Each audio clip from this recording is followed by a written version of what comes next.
welcome to Rock, Paper, Hand Grenades. I'm your host, Joshua Solomon, and as with me, as always, is the Honorable J.P. Marzullo.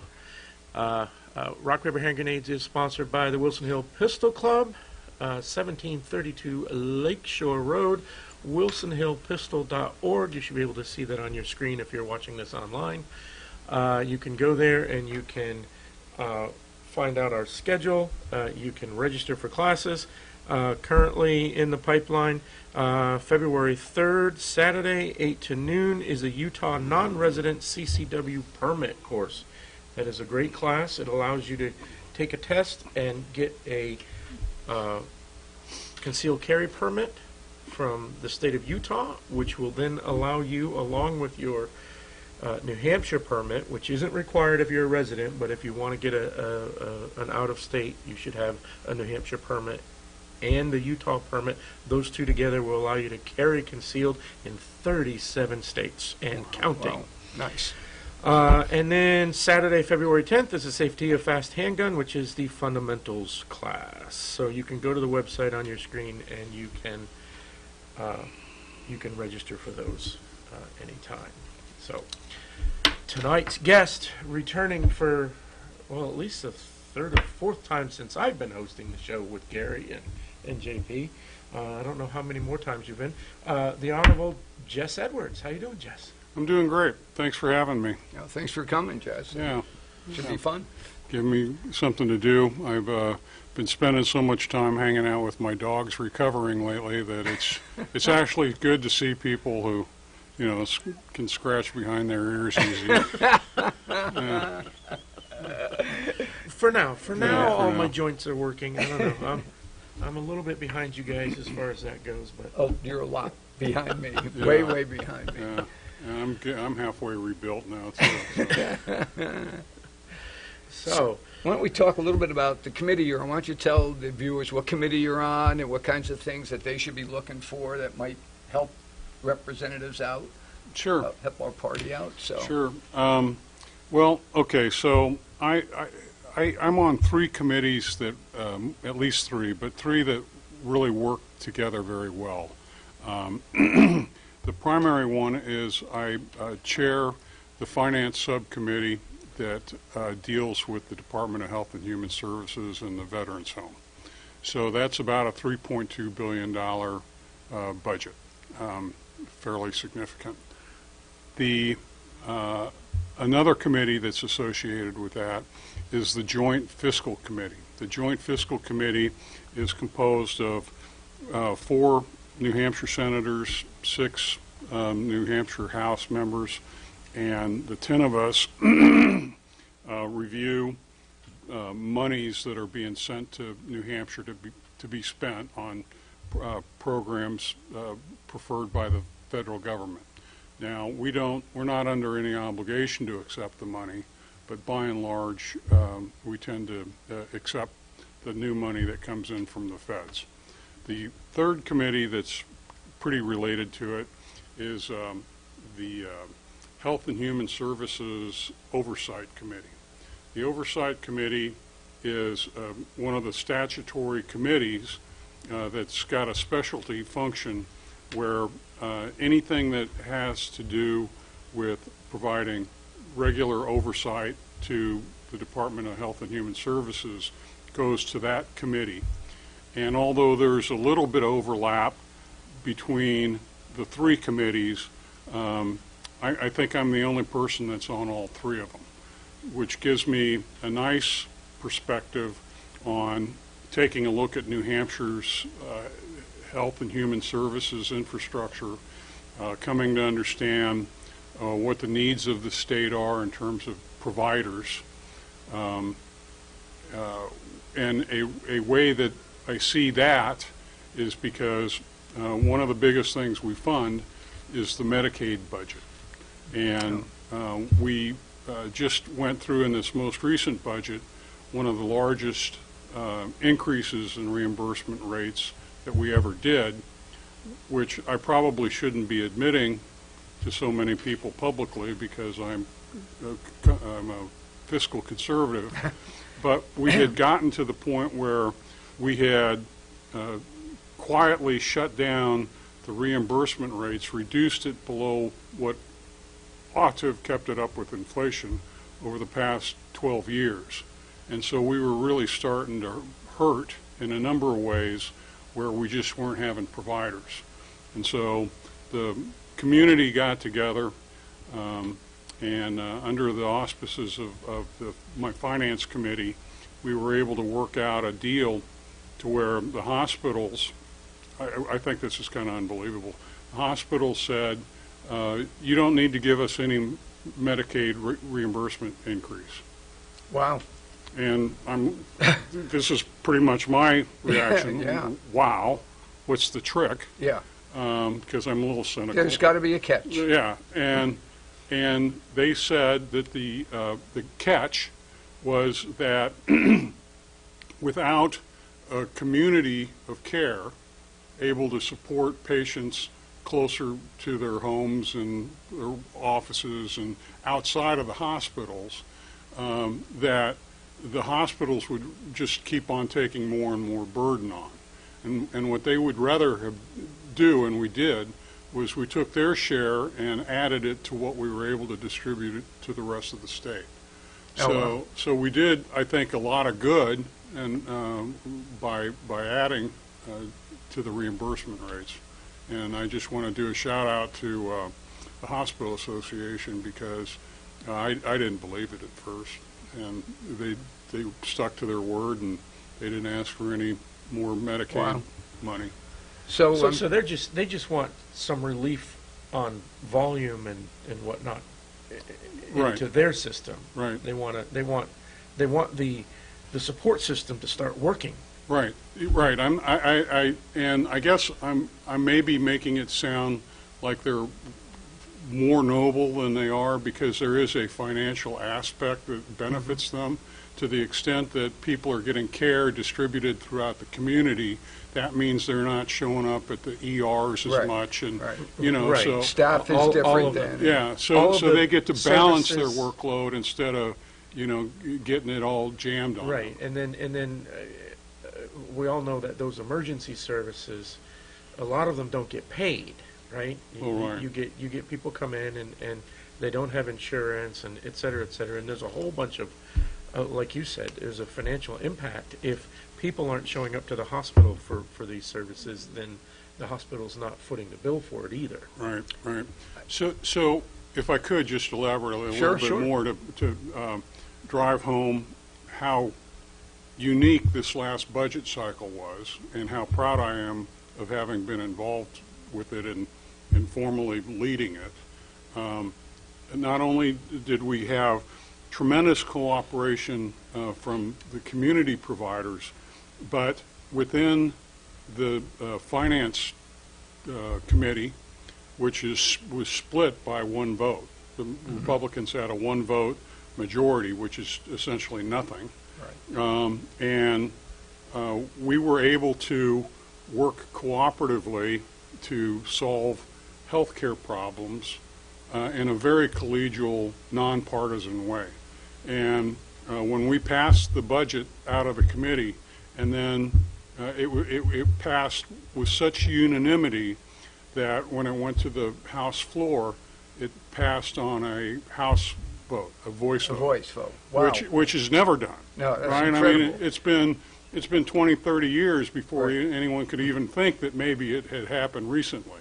Yeah, You know? we talked about that after the week that it happened. Yeah. We had a guest, and So Wayne McDonald what did we is call it? The miracle of the budget miracle? the budget of- miracle. is Yeah, called 2020 it, I because like it to was. just call it good leadership, but that's me.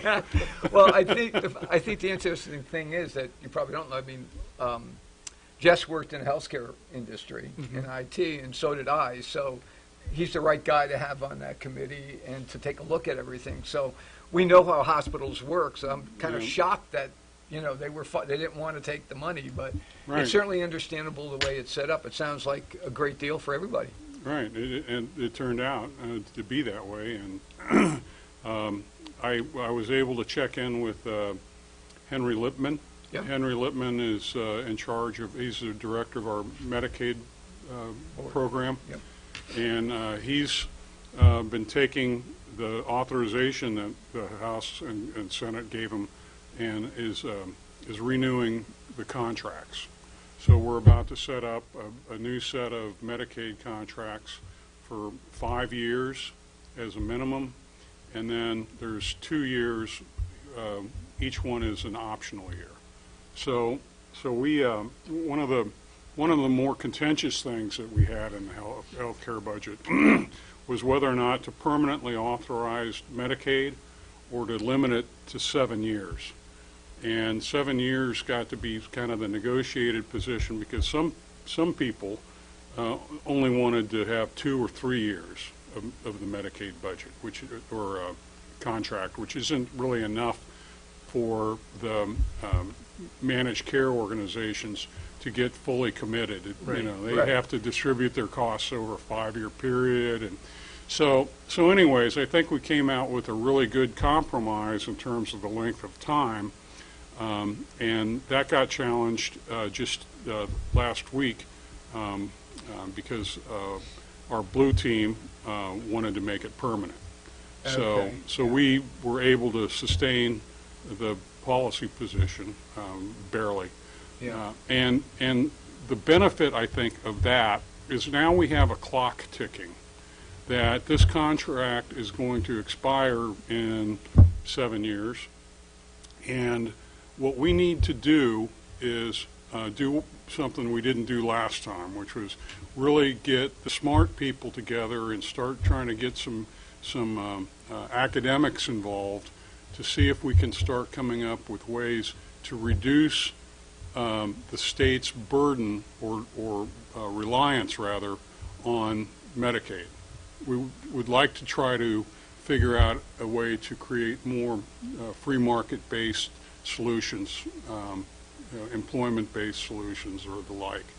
And so had this been permanent, there never would have been a drop-dead point for us to say, okay, this is when this new program ought to go into effect, but now we have that. And Yeah. Right. Sounds the good. trick is to not squander the 6 years and 11 months left. Right, exactly. Yeah.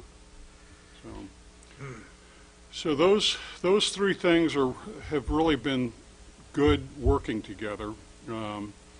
It's given me an opportunity to see some things that wouldn't have been as apparent. Like, for example, back in July 1 of this year, our Bureau of Developmental Services had to do what CMC, the Centers for Medicare Services, what they asked us to do, which was to change up how the billing for people with developmental disabilities, how they get billed out.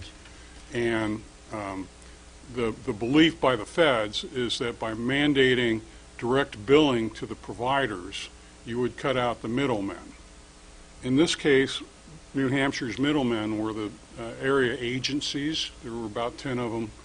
An area agency might have as many as 1,000 people with developmental disabilities, and they would, make sure that they had treatment plans and care plans, and that any reimbursements were needed for the providers would get taken care of. Well, by going to direct billing, you had to get those area agencies out of the middle. And so this was an absolutely enormous conversion of billing from the service agencies that had been doing it for a decade at least to a bunch of individual practitioners that really didn't want to be involved in Yeah, that. how was that accepted? That sounds. Well, it was accepted because that's what the federal government told us to do. And so Yeah. how does that get implemented going forward? 'Cause Well, I'm familiar with these agencies, and I'm familiar with that process Yeah. because I do have special needs child. Right? Yeah. So when does it go into effect, and how does it get? last February, I sponsored a bill saying that given that this was coming up and July 1 was the date of implementation, that the department needed to implement a pilot project. Just like IT in a healthcare environment, you don't go live on a new system until you've, Yeah. implemented the new system and you've tested it, right? Right.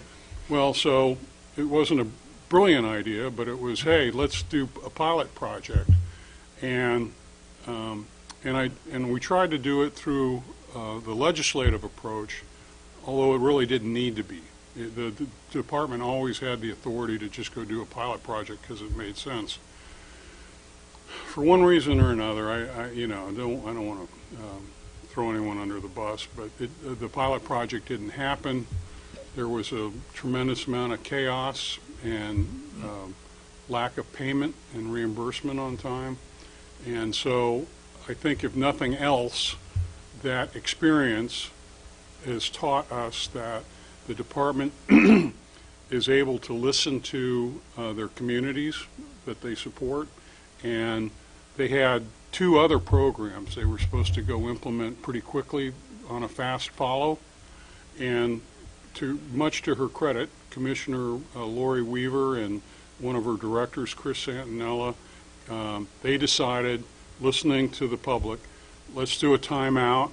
Let's not push any new programs. Let's get the billing thing up and stable before we go on and we continue to do these other rollouts of modernization that the federal government's pushing. So I thought that was, if you're looking for the silver lining in the whole thing, there was a period of chaos that brought the community together, brought the department together, brought people to listen to one another, and then they began to adapt what their other plans were in order to do the rest of it as well as they could. And I think, in my belief, as long as those people who were involved in the decisions and the fix remain in the loop and remain on board, then we will have learned a vital lesson in the department. It'll just be that much better. So that was kind of a big deal this last year. If you're a budget bean counter, that kind of stuff, Well, it's always a big deal, though. Yeah. I mean, Yeah, the other big thing, probably the most stressful thing I've done since I was in Afghanistan, was well, this would be good. Okay. was trying to get the Sununu Replacement Center Oh, right. identified and, Right. and in legislation. In Manchester there. Well, removing it from Manchester. Right. What we had done in a legislative session like 2 sessions ago or a session and a half ago was the House and Senate and the governor, everyone signed on to the idea that as of a certain date, we were going to shut down the Sununu Center. Okay. If you're going to shut something down, usually if it's still needed, you come up with a replacement. Yeah, what are we going to use there? Well, because of some really goofy, bad politics between the House and the Senate, we never decided what the replacement would look like. So we had started the Bataan Death March, where we were definitely going to shut down the Sununu Center, but we had no replacement. So that was the big, stress point for this, legislative cycle, was trying to get the House to pass a bill to do the replacement center. And you would think this wouldn't be hard. But there were some very, very odd political forces at work where it was in the vested interests of some on the left and some on the right to not come up with a replacement center. And I could never get any of them to tell me just straight up Why? why. But it didn't matter why to me because it needed to be done. Right. And so we had kind of one of the most contentious tumbling around in the Finance Committee on anything over what this thing would look like, how big it would be, what its mission would be, where the money would come from, all of that stuff. And fortunately, the community of you know, the juvenile protection part of our community, they were all on board with what I was proposing. And to be fair, I wasn't really proposing it as much as I had listened to them and I had worked with them and other people had worked with them, and so I had taken scraps and put it together and said, okay, can we do this? And they got all on board with that. So, so after a squeaker getting it out of the Finance Committee, it went to the House, and I wasn't really sure what was going to happen. And 60% of the Republicans and 60% of the Democrats voted for it. Wow, that's It was great. unbelievable. Wow. I was stunned because I thought Yeah. this is going to break down one way or the other on partisan lines, and no. You know, I think grown-ups, the leadership of the House, just looked at each other and said, why is this even a problem? Right. So So what's happening with it? So the Sununu Center is being shut down. Obviously, that hard deadline, we're not there yet, right?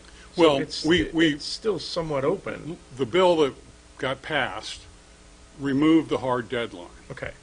Instead, it came up with a really difficult idea to convince people of, apparently, that you should not close the Sununu Center until you can Have someplace else to put 'em. put people somewhere else that's Right. adequate, right? So- So that was one of the odd things that we had to work on was, let's just not shut this thing down until we've got something to replace it. So Sometimes it's not hard being a rep. well, yeah, I mean, common sense has got to prevail at some point, right? But so I drive by on that road on a regular basis, right? Mhm. Going shopping down there and driving to campus down there. There's a lot of space down there. There's Huge. a lot of open space down there. Oh, yeah. So the question I've always had is, okay, if you're going to shut down the center, it needs to be replaced with something, which is number one. We already looked at. Right. But why shut down that center? There's so much open space there that can be used by the center or by a new center or by a new facility what is the purpose of shutting down that particular center? Is it administrative? Is it what? Optics, What? maybe? Yeah. Well, I mean, optics, obviously, because Yeah. we have, we haven't really discussed it a whole lot, but all of the scandals and stuff that's going down there between the youths and the administrators or correctional officers or whatever you want to call them. Right. There's all of that. Is it purely optics, or are we looking to like rebuild a brand new detention center just in another location in the state? No. What's the? I can tell you that. What's the? No's the short answer to that. Okay. Okay, so keeping in mind that a huge number of people voted to replace the building, right? And I can't begin to tell you all of the reasons each of them might have wanted to support, replacing the Sununu Center somewhere else, okay? But that got to be the aggregate position, the consensus position. And what we've done is we've taken the Hampstead Hospital. Are you familiar with I am. Hampstead Hospital? Okay. So We're building a whole new facility next to that too. That was no, that's what like a that, year that's, ago, that's right? the Right? that's the Okay. point. Also, Okay. because we bought There's the Hampstead New Hospital. Hampshire Hospital. New No, Hampshire no, Hospital. no, I'm talking about Hampstead. Okay. The Hampstead building Hospital, a- and then they're building a whole new. Yeah, we're building two new places. One is just so that people who are following this at home, we do have a new facility going in next to the New Hampshire Hospital, which is meant to support moving the secure prison mental health institute over adjacent to the New Hampshire Hospital, which is the adult. Okay. The adult. Yep. Okay. Now, the Sununu Center is explicitly juvenile, right? Right. Yep. So what we've done that's consistent with the philosophy of co-location with the New Hampshire Hospital was to say we have a juvenile facility over in Hampstead that we bought from the private sector Right, about that was, 2.5 years a couple ago years or ago. something. And so they have, you know, the pediatric and juvenile specialties co-located on campus. So we wanted to put the Sununu, or the incarceration center, over next to the Hampstead Hospital, so that we could get the benefits of co-location, the synergy.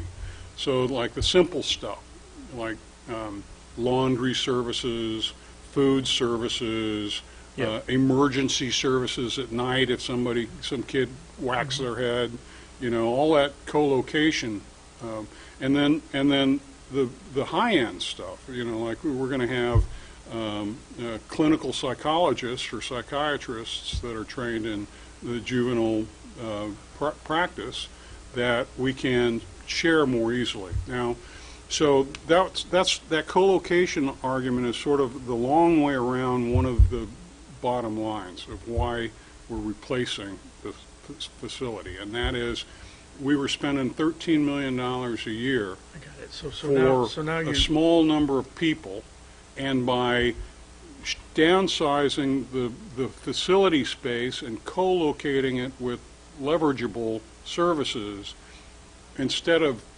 spending $13 million a year, the initial estimates were $8 million. So we're going to be saving $5 million a year off you're of the saving transportation costs. You're saving. Okay, I got you. yeah, and then other facilities are already in place, like you said. You know, the cafeterias, the food services, and the in the existing Sununu Center.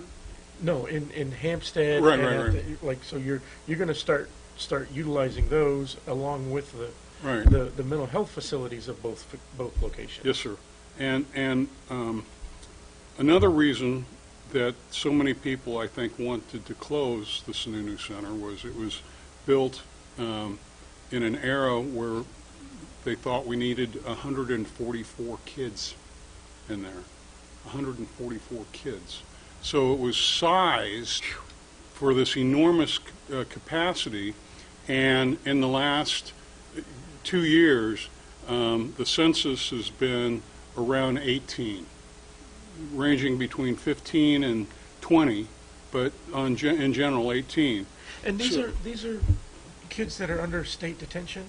Yeah, they're detained for a while until they can get a proper court hearing, and some of them are. That's a very low number. I would have put it at much Yeah, larger I thought than it that. was higher than that, too. I Well, really thank would you have. for the opportunity, No, that is- because New that is Hampshire great. is number one in having the least number of kids incarcerated. Yeah, that's Yeah, that's that's a great amazing. number. I This just is a I very- was not aware of that. this That's- is- this I is a- really would have put it a lot higher. I would have too. Yeah, Yeah. yeah, and so this is something actually, you know, we don't That's a get plus. around to bragging about as a state very often, but it's we're number one, and depending on how they count the stats, we're maybe number two. But you know, Right. I'm a politician. We're number one. Yeah. So what are the? So then the other thing is are the ghosts, right? This thing's got Gigantic facility. 144. Right. Empty rooms. and right? they're nasty. Yeah, everything's nasty. Remember high school where you had the concrete walls, right? Yeah. That's what this thing is Old built school like. building, Yeah, it's just nasty. So and it's huge. And we, you know, last summer, or I don't know, I'm losing track of time anymore. But I was on another committee where we established $100 million settlement fund, so that there would be For the- a streamlined method for all the kids who were physically or sexually abused to go seek, what's the proper word? You know, compensation for the damages done by the state, I think, something like that. Yeah. I'm not a lawyer, but something like that. And so we set that up to where it was the first in the nation where, you know, attorneys and their clients could come in and file some paperwork and bypass the whole court system. Right. Well, As long yeah. as they establish the Right. cause and And we never removed their option to go to the court system. We just said, hey, there's some, I mean, I'm being a little casual, but we sort of said, hey, there's so many of y'all.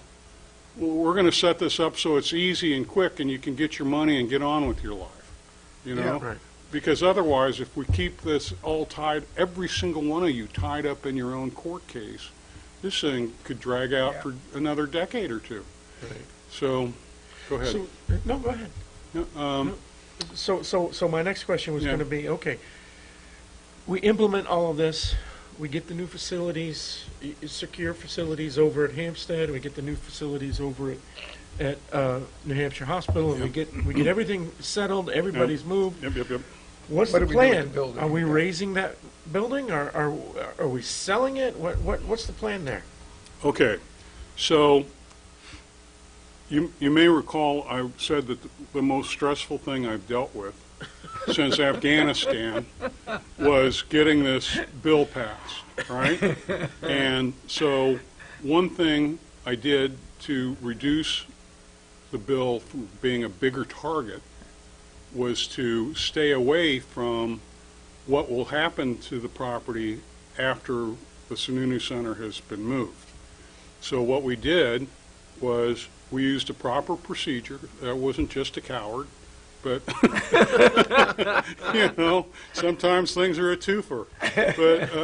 But we used a proper procedure. We went over to the New Hampshire Director of Administrative Services, who basically is the land manager or the property manager for the state, and we said, we are going to turn this property over to you when you know the Sununu Center's done with it, and then one of our legislative priorities that got in there was that this property ought to be repurposed for adding to the tax rolls. Oh, wow. So the buzz, Because now Yeah, it's not. commercial the buzz entity, in the the hallways of the LOB was, oh, wouldn't Manchester love to build an empire on that land? And they still might do that. Who knows? But, you know, we did what we could do to say, look, this is valuable property. It is. It's don't, nice. Don't be It's turning nice this looking into a land. government. Yeah, right? it is. Don't turn this into a government. So was there any thought process to use it for mental health? No. Okay. Well, Mental false. health beds, I guess I'm False. saying. Okay. False. I said it too quickly. Okay. When the department was chartered to go look at alternatives, and co-location was a big Right. part of the priority, they looked at three areas. They looked at the existing campus of the Sununu Center, they looked at the campus of the New Hampshire Hospital, Yep. and then they looked at Hampstead. And like any decision paper you've ever seen, you know, they listed what the criteria, the selection criteria were, and what Yeah. the weighted factors were, and they did an analysis of it, and it's all, there's an actual public document where people can go look at the rationale. And so yes, the existing campus was considered, but I think it was pro forma because the Hampstead Hospital, when the relocation criteria or the co-location criteria were identified, just was such an obvious, strong place to put it. So, Yeah. And, you know, I don't think it was a formal criteria, but the fact that that's a huge piece of property that can start making money Yeah. for Manchester and the state again, it's a pretty nice factor. Given that one of the key reasons we were shutting it down to begin with was we didn't want to keep paying $13 million a year and $8 million looked good. Sure. So if we can, you know, save $5 million a year and convert that thing into something that's going to pay really nice tax revenues to the city and to the county and to the state, you know, that, I don't know, seems pretty So smart. no Yeah. definitive plans, but it will be a tax generation property. Under current law. Okay. I can't speak for future legislatures, but the current law dictates that. Well, I would That's a prefer good deal. that over trying to increase your tax base via eminent domain. We're now using what the state already owns to do that. The only reason why I Eminent asked, domain was another topic that Gary and I used to go Yeah. on about quite a bit. I mean, the only reason why I asked that is that we always hear that there's not enough mental health beds. And a lot of the hospitals will get somebody into the ED, Right. and they have to assign somebody to stay with that person the entire time they're there. And that's Until a bed opens up. or Well, either until the well, that bed was one opens of the up. things that when Hampstead was first bought by the state to do an I mean, that's acquisition, what, right. was to expand Hampstead Right. and add more beds, right? Right. So we knew we now own Hampstead, we're expanding it, adding more beds.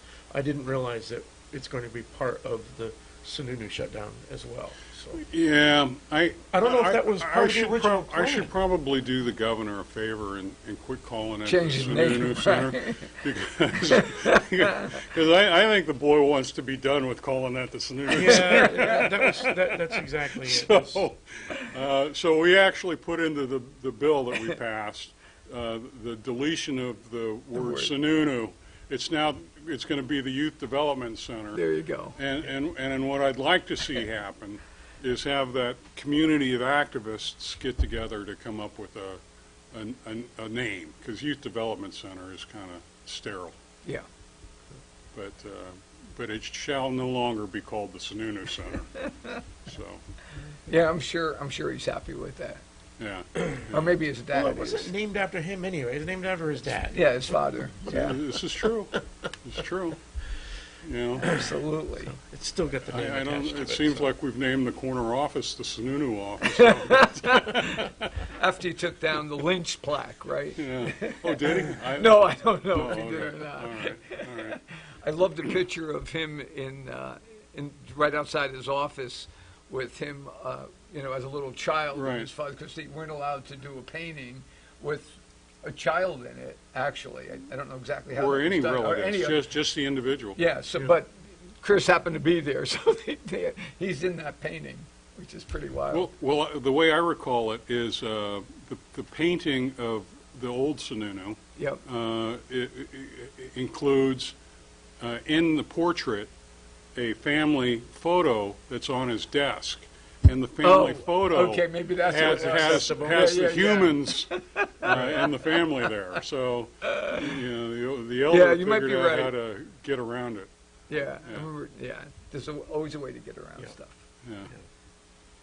So what other things, are the listeners, there's a lot going on at the State House. There always is. Right. And I wish more would show up to voice their opinions. I think I like that most about being a state rep, when you could sit there and listen to people talk about why they were for or against something.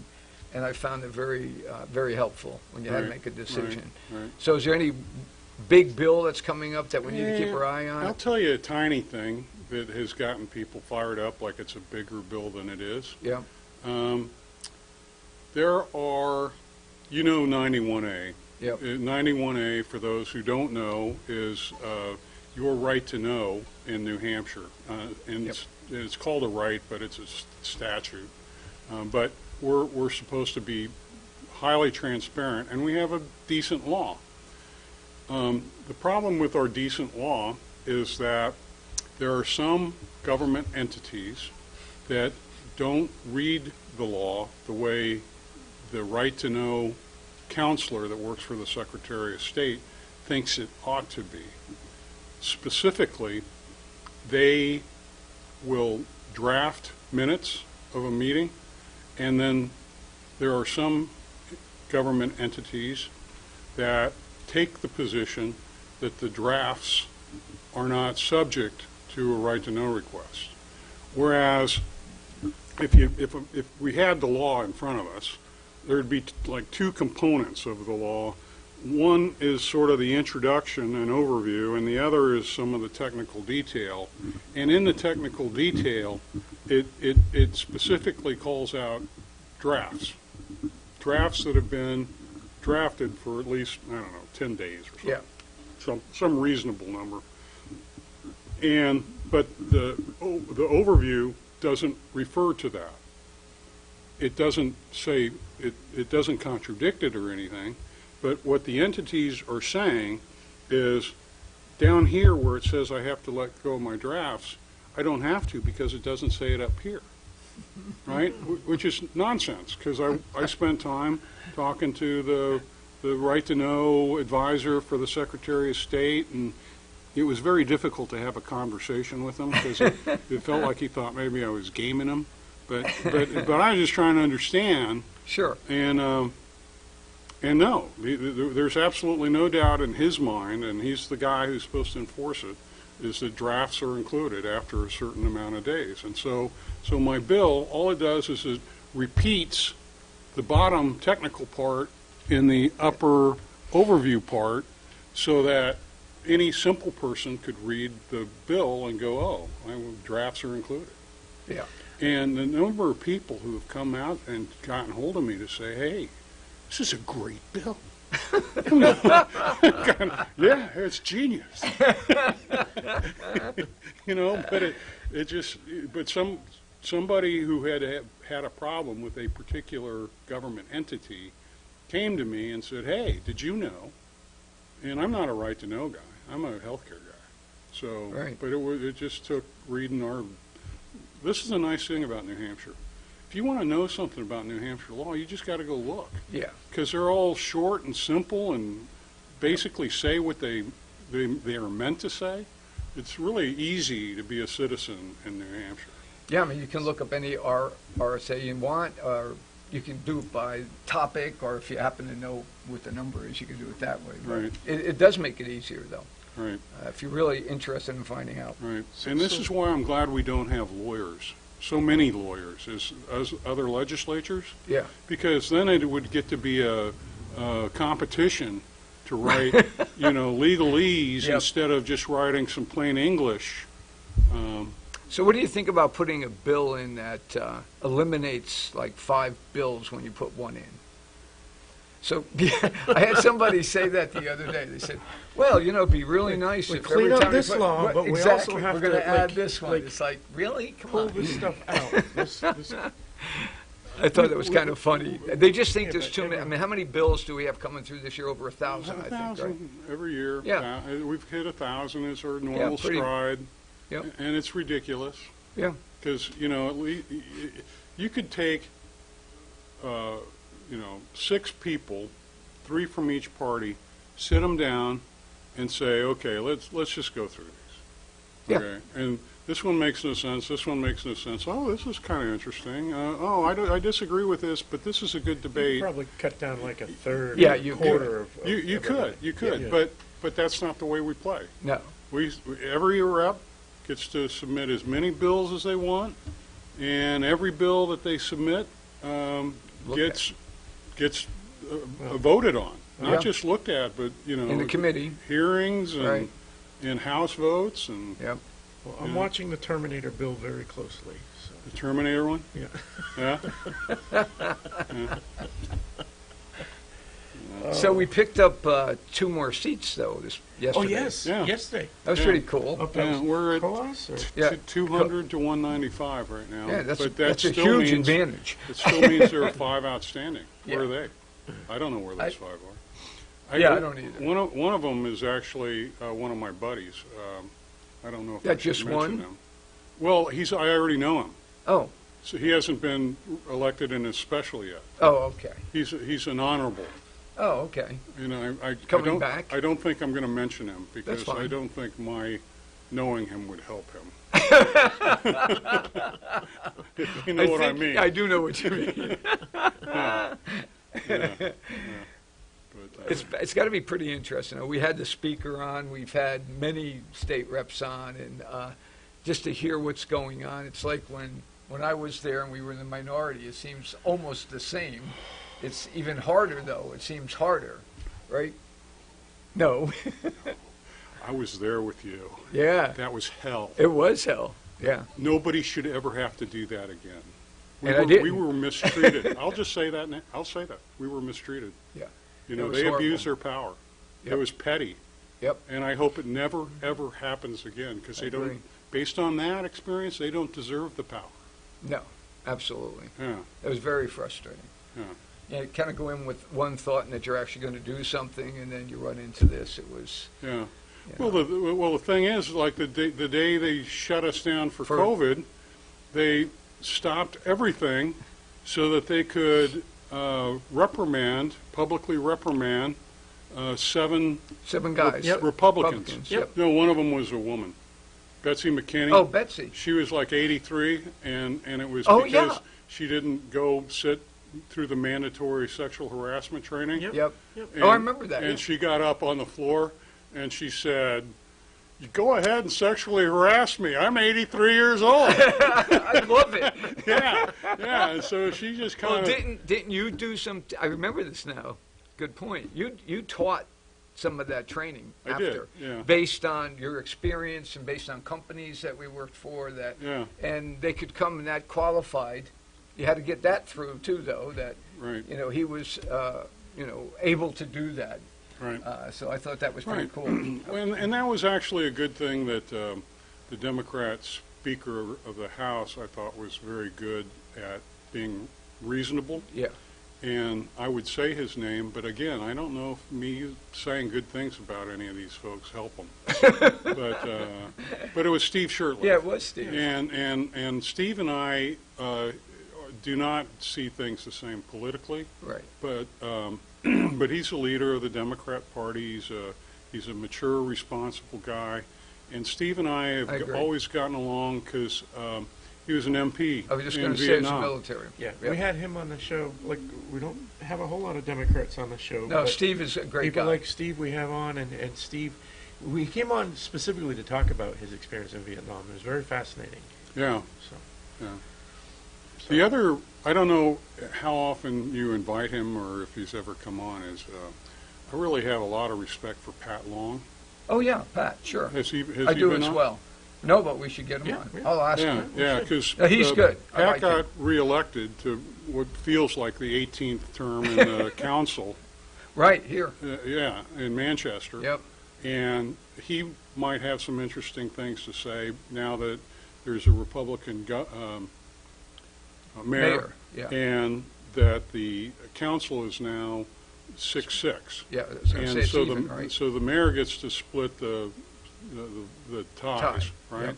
So this is the first time in a really long time that Manchester has had Republican control of the council and the mayor. Didn't So Pat, that to finish the point, Yeah. Pat Long, I think, is going to be critical. If I were Jay Ruiz, Yep. I would be, sitting down and talking to Pat Long every time I could, because Pat, I don't know the other 5, I just know Pat. Yeah. Pat is an eminently reasonable and smart guy who's just trying to do good stuff. Didn't he come to the golf tournament that you guys put on, that the Beer Caucus put on for Liberty House? Probably. I think I saw him there. Yeah. Yeah. I did. Yeah, it's I've run something he into him would do. several times. He really is a good guy. Yeah, Yeah. That's somebody I'll put on my list. See if Yeah. he'll come in and talk. That'd be great. yeah. Okay, Yeah. good. do you want to do our segment? Sure. You go. All We have right. we have a segment that we started. and Am I don't- done then? No, No. no, we want you here because you may have Yeah. an absurd thing to talk about. Oh, So we like it's- to talk we're doing about- absurdities now? Yeah, we Yeah, do. we got We lots do. of Okay. absurd Last ones. time it was pretty interesting, and So- he got carried away with flying. All right, well, So, let's start we're with gonna start flying. with that So- again? So we talked last week about all the absurdities, the FAA hiring severely mentally disabled folks. We talked about Boeing giving out bonuses based on diversity hires, right? It's over 40% of the CEO salary is based on whether or not or executive salaries is based on whether or not Boeing hires diversities. And I went through the entire thing last week. I'm not going to do it again, but I said you're going to die, right? Things are going to start happening. Well, this week, 2 things happened. 2 days ago, a passenger on a Virgin Airways flight on a Boeing 747 looked out the window, noticed that there's a whole bunch of screws missing out of the wing, said something to the crew, told his wife, it's no big deal. His wife started freaking out, so he says, okay, fine, I'll say something to the crew. Said something to the crew. They got a maintenance guy to go out there and put new screws in the wing while the passengers watched. And then they did that, and then the pilot said, you know what? Let's do another plane. Let's forget it, right? Like, because everybody's already in a panic, so they canceled the flight, right? Right? Missing parts. Stupid passengers. Missing parts on a, and then yesterday, Boeing 757 preparing for takeoff in Atlanta. Yeah. In Atlanta, Boeing 757. He's taxiing on. He's number one for takeoff. The number two guy for takeoff says, "Hey man, your wheels just fell off." The wheel just collapsed under it, and they were about to full throttle and take off. And so they had to cancel that flight because the planes are now just falling apart on the ground now. Never mind getting into the air. And Well, I'd rather called have it fall apart I there, called it to be last week. honest. It's going to get worse. So that's absurd. Number one. There's so many absurd things I don't even know where to start. So we'll let you finish today. But do you, okay. I mean, we had Terry Roy on. He came up with a couple of absurd things that are going on at the State House. He didn't mention names, but it was kind of fun. Yeah. So, well, then let's put up photograph number one here. Oh, that's right. Here you This go. happened yesterday or the day before. Oh, this is really absurd. So there's a bunch of migrants crossing the border into Texas, and a videographer was down there. Say, hey, where you from? What country are you from? And the guy says, soon you will find out who I am. Believe me, you will find out. That's that guy right there. Yeah, all of you He- will find out. He Yep. refused to say where he was from. He Yeah. refused to say his name, Yeah. but he said, you will find out who I am soon right, enough. right, right. So let's go to the next picture. And here's the Picture answer. number 2. That's him, right? We've taken a look. We've figured out who this guy is. He spent 12 years in jail as a terrorist. He is the head of the Islamic Party of Azerbaijan. So he spent 12 years in jail as a terrorist, and now he's crossing the border, and they just let him go. Like this is what's crossing the border. This guy is the known head of a terrorist organization. He crosses the border with the threat. Soon you will find out. And maybe sooner than we think. Yeah, Yeah. it's insane. Now Now he's that we not alone, right? Well, no, there's a million more of them. Right, right. I don't know how many gotaways Do you we've got. remember when it was cute 10 years ago when they would do these flash mobs where all of a sudden Flash all these mobs. kids would show up in a mall and Yeah. they would and start start dancing and yeah. singing Yeah. and Right. and I was the jerk who said this is all of the tools and techniques needed in order to orchestrate mass crime. Yeah. And I was called all kinds of And things here it is happening. for suggesting that these happy tools were going to be used to coordinate things like break-ins and retail stores and Snatch and grab, a smash and grab, yeah. burning courts, Oh, yeah. courthouses in Portland. Do you remember that? Yes, I do. Yeah, when Yeah. Antifa locked everyone in the Antifa judiciary is just building. an idea. Don't you listen to the president? Well, their idea at the time was to lock the people in the judiciary them. and attempt to burn it down and murder them. Yeah. You know, so yeah, there's no end of absurdity anymore because it seems like there is an active group of people inventing it. Just What can we get away with now? Let's see how bad we can make this. Lots of absurdities.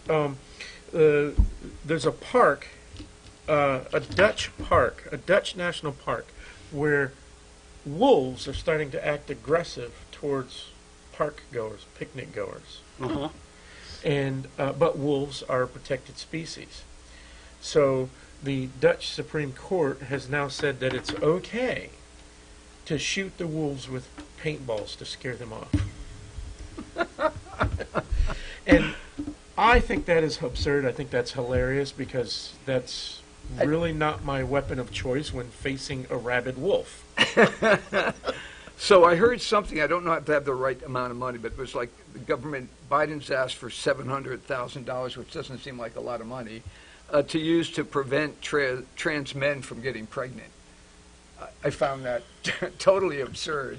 prevent trans men from getting pregnant. Yeah, that's what they In say. theory, they ought to find a very efficient way to do that. Yeah, we don't need the money. Yeah. Oh my God. Oh my lord. I don't know. There's so many absurd. There's funny stuff. There's Yeah, some of them are funny, aggravating some are stuff. just ridiculous. So I have an absurd one. Sure. Okay, this is just a throwaway, but I grew up an enormous college football fan. College football is a unique sport in America. You know, with all the pollution of money into the NFL and other parts of sports, college football was an inner sanctum of modesty and decency and all American stuff.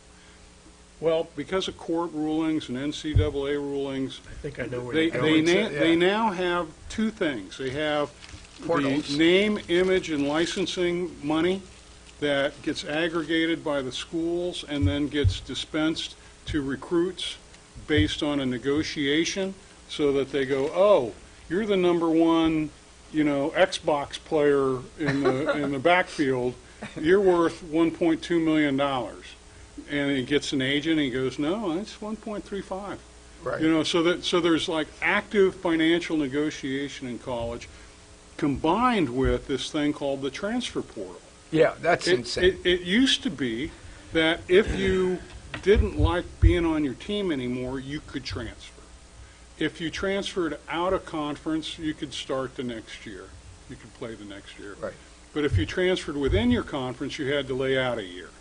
Yep. So it dampened the number of Yep. people that would transfer. Well, now you've completely thrown it open to where they can transfer almost at any time and Yep. play that season. They can, and this is after they've just negotiated for a lot of money. So this is Yeah. this is no longer. It's not college anymore. it's not- College it's- there's supposed to be no fighting. You're not supposed to be being paid Well, or It's just like the kid, the amateur that just won the golf tournament. He won a golf tournament like this. Oh, and he week. couldn't take the money. Right, it because was he an $1.8 million amateur. and if he Right, took, 'cause- he couldn't take the money. Right. Because Right. he's an amateur. But Right. you're absolutely right with that, Jess. I hate it. I hate the portal transfer thing. Because it's going to go to one or two big teams. Maybe Nebraska. Eventually. Maybe Nebraska will be one of But them. now it just becomes a subsidiary of the NFL. It becomes another commercial league, is what it becomes. Right, Yep. right. That's right, all it. That is, Yeah. it's going to ruin college football, Right. which is sad. I will get upset if they start messing with college cheerleaders. I have 2 degrees from USC. I don't want them ruining that. All right. So we're kind of at the end here. Any last words? No, I want to thank you for Let- coming on, though. And, let- I your appreciate the voters know how they invitation can and get ongoing friendship. Yep. You're like one of the very first people I met in New Hampshire out at the, I want to call it Bedlam. Bedford. in Bedford. Yeah. Yeah, no, thank you for that. And I feel the same way about you. I've learned a lot from you, and I think people that are listening should really pay attention to what you're doing because you're doing it the right way, Jess, and I greatly appreciate that. Well, thank you. That means a lot coming from you. Thank you. All right. Yeah. Thanks for coming on again, Yes, sir. Jess. We'll be in We'll bring you touch back. again. All right. Hopefully, you'll come back and give us right. some more good news about budgets and whatnot this year. So. Yeah, you bet. All right. We'll see you next week.